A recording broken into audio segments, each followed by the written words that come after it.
ایک علاقے میں ایک بابا جی کا انتقال ہو گیا۔ جنازہ تیار ہوا اور جب اٹھا کر قبرستان جانے لگے تو ایک آدمی آگے آیا اور چارپائی کا ایک پاؤں پکڑ کر بولا، مرنے والے نے میرے 15 لاکھ روپے دینے ہیں، پہلے مجھے پیسے دو، پھر اس کو دفن کرنے دوں گا۔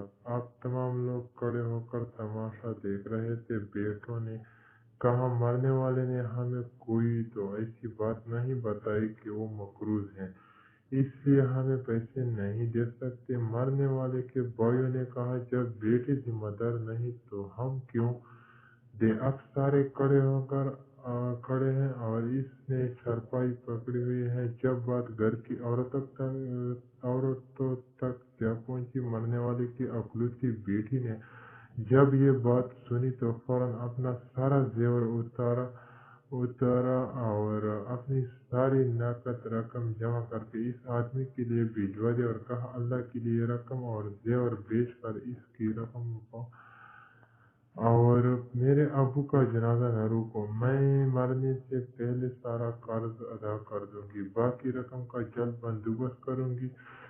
اب وہ شخص کھڑا ہوا اور سارے مجمع کو مخاطب کر کے بولا، اصل بات یہ ہے کہ میں نے مرنے والے سے 15 لاکھ لینے نہیں بلکہ اس کے 15 لاکھ دینے ہیں، اور اس کے کسی وارث کو میں جانتا نہ تھا، تو میں نے یہ کھیل کھیلا۔ اب مجھے پتہ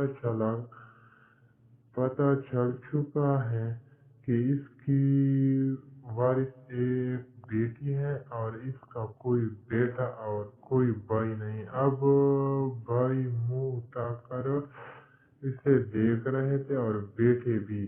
محترم دوستو، جن کی بیٹیاں ہیں بہت خوش نصیب ہیں، لہذا بیٹی کی پیدائش پر خوش ہونا چاہیے۔